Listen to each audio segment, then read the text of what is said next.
In vain it was to rake for amber greasy in the paunch of this leviathan, insufferable fater denying not inquiry. Sir T. Brown, V.A. It was a week or two after the last whaling scene recounted, and when we were slowly sailing over a sleepy, vapory, midday sea, that the many noses on the Pequod's deck proved more vigilant discoverers than the 3 pairs of eyes aloft.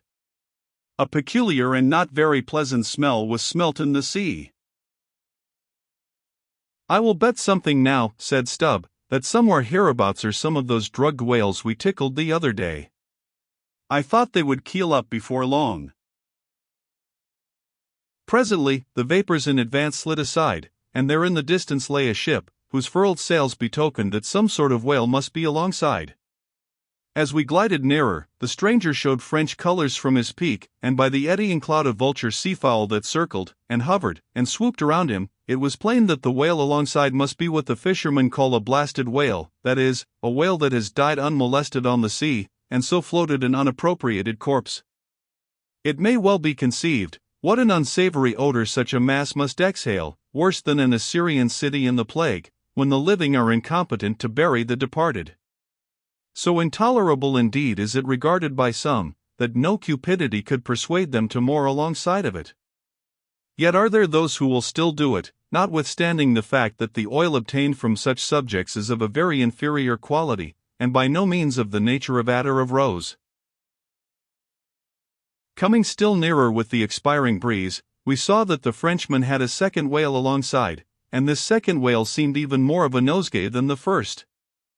In truth, it turned out to be one of those problematical whales that seem to dry up and die with a sort of prodigious dyspepsia, or indigestion, leaving their defunct bodies almost entirely bankrupt of anything like oil.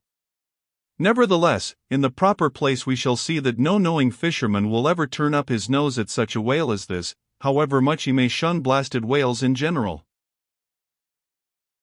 The Pequod had now swept so nigh to the stranger, that Stubb vowed he recognized his cutting spade pole entangled in the lines that were knotted round the tail of one of these whales. "There's a pretty fellow, now," he banteringly laughed, "standing in the ship's bows. There's a jackal for ye. I well know that these crapauds of Frenchmen are but poor devils in the fishery, sometimes lowering their boats for breakers, mistaking them for sperm whale spouts, yes, and sometimes sailing from their port with their hold full of boxes of tallow candles, and cases of snuffers, foreseeing that all the oil they will get won't be enough to dip the captain's wick into. Aye, we all know these things, but look ye, here's a crapo that is content with our leavings, the drugged whale there, I mean. Aye, and is content too with scraping the dry bones of that other precious fish he has there. Poor devil. I say, pass round a hat, someone, and let's make him a present of a little oil for dear charity's sake. For what oil he'll get from that drugged whale there, wouldn't be fit to burn in a jail, no, not in a condemned cell. And as for the other whale, why, I'll agree to get more oil by chopping up and trying out these 3 masts of ours, than he'll get from that bundle of bones, though, now that I think of it, it may contain something worth a good deal more than oil, yes, ambergris. I wonder now if our old man has thought of that. It's worth trying. Yes, I'm for it," and so saying he started for the quarterdeck. By this time the faint air had become a complete calm, so that whether or no, the Pequod was now fairly entrapped in the smell, with no hope of escaping except by its breezing up again. Issuing from the cabin, Stubb now called his boat's crew, and pulled off for the stranger. Drawing across her bow, he perceived that in accordance with the fanciful French taste, the upper part of her stem piece was carved in the likeness of a huge drooping stalk, was painted green, and for thorns had copper spikes projecting from it here and there, the whole terminating in a symmetrical folded bulb of a bright red color. Upon her headboards, in large gilt letters, he read Bouton de Rose, Rosebutton, or Rosebud, and this was the romantic name of this aromatic ship. Though Stubb did not understand the Bouton part of the inscription, yet the word rose, and the bulbous figurehead put together, sufficiently explained the whole to him. "A wooden rosebud," he cried with his hand to his nose, "that will do very well, but how like all creation it smells." Now in order to hold direct communication with the people on deck, he had to pull round the bows to the starboard side, and thus come close to the blasted whale, and so talk over it. Arrived then at this spot, with one hand still to his nose, he bawled, "Bouten de Rose, ahoy! Are there any of you Bouten de Roses that speak English?" "Yes," rejoined a Guernsey man from the bulwarks, who turned out to be the chief mate. "Well, then, my Bouten de Rose bud, have you seen the white whale?" "What whale?" "The white whale, a sperm whale, Moby Dick, have ye seen him?" "Never heard of such a whale." "Cachalot blanche." "White whale, no." "Very good, then, goodbye now, and I'll call again in a minute."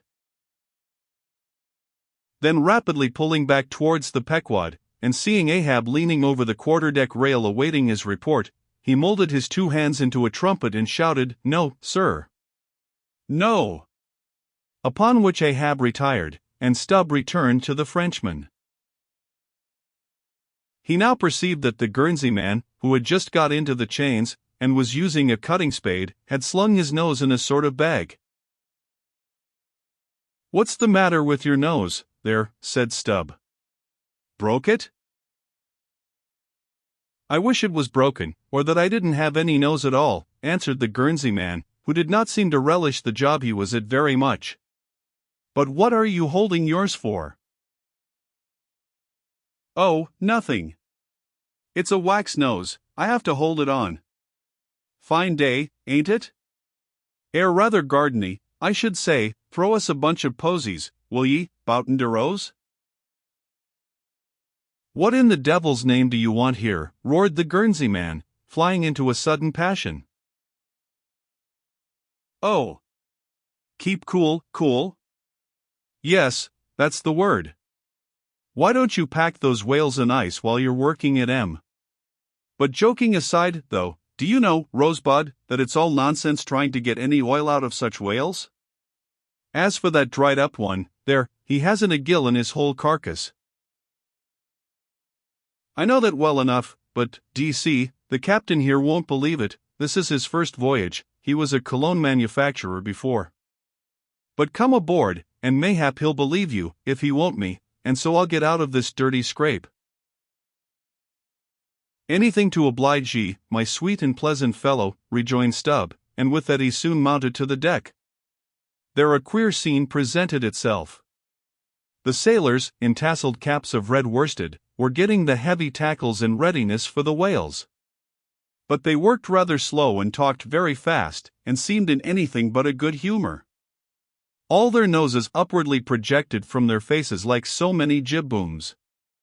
Now and then pairs of them would drop their work, and run up to the masthead to get some fresh air. Some, thinking they would catch the plague, dipped oakum in coal tar, and at intervals held it to their nostrils. Others, having broken the stems of their pipes almost short off at the bowl, were vigorously puffing tobacco smoke, so that it constantly filled their olfactories. Stubb was struck by a shower of outcries and anathemas proceeding from the captain's roundhouse abaft, and looking in that direction saw a fiery face thrust from behind the door, which was held ajar from within.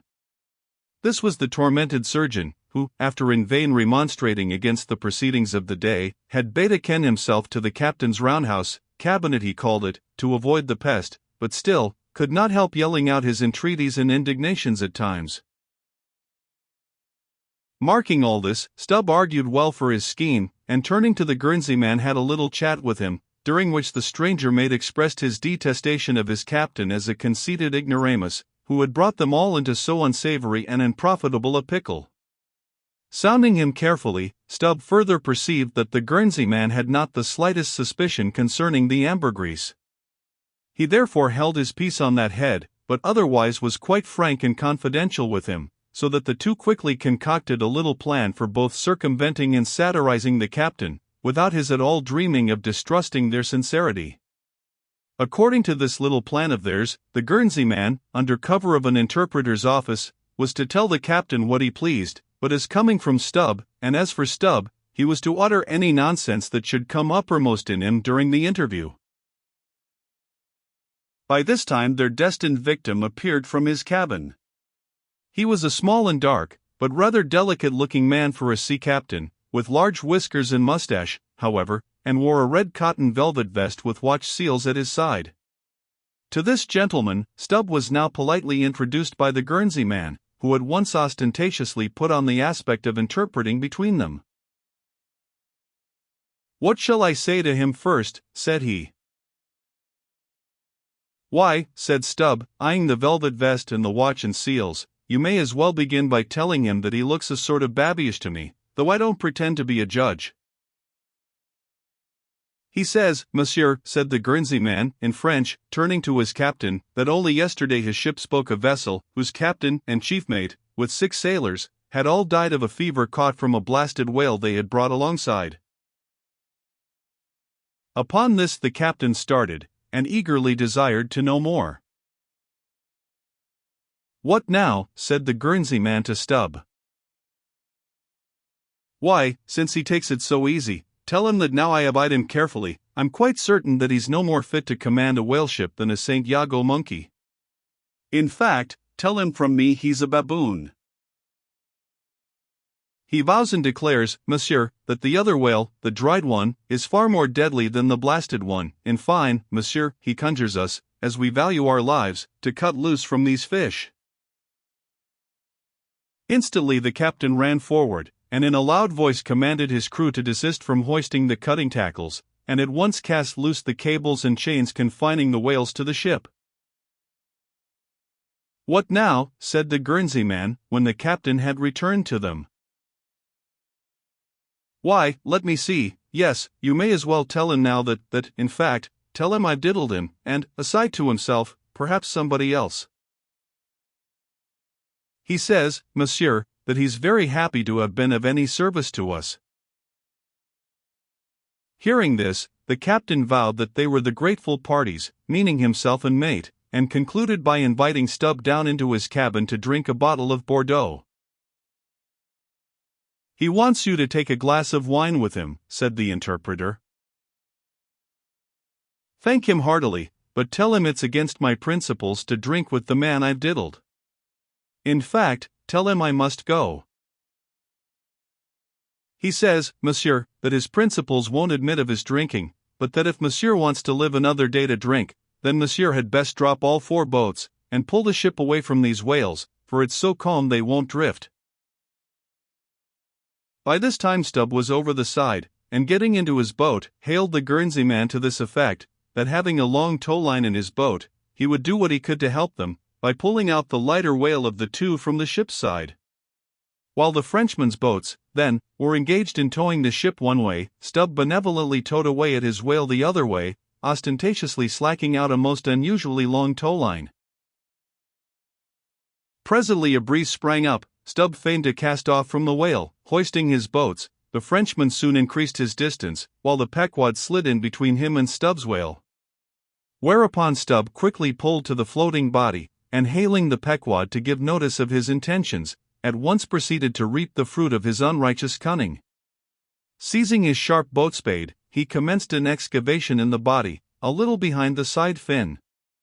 You would almost have thought he was digging a cellar there in the sea, and when at length his spade struck against the gaunt ribs, it was like turning up old Roman tiles and pottery buried in fat English loam. His boat's crew were all in high excitement, eagerly helping their chief, and looking as anxious as gold hunters. And all the time numberless fowls were diving, and ducking, and screaming, and yelling, and fighting around them. Stubb was beginning to look disappointed, especially as the horrible nosegay increased, when suddenly from out the very heart of this plague, there stole a faint stream of perfume, which flowed through the tide of bad smells without being absorbed by it, as one river will flow into and then along with another, without at all blending with it for a time. I have it, cried Stubb, with delight, striking something in the subterranean regions, a purse. A purse! Dropping his spade, he thrust both hands in, and drew out handfuls of something that looked like ripe Windsor soap, or rich mottled old cheese, very unctuous and savory withal. You might easily dent it with your thumb, it is of a hue between yellow and ash color. And this, good friends, is ambergris, worth a gold guinea an ounce to any druggist. Some 6 handfuls were obtained, but more was unavoidably lost in the sea, and still more, perhaps, might have been secured were it not for impatient Ahab's loud command to Stubb to desist and come on board, else the ship would bid them goodbye.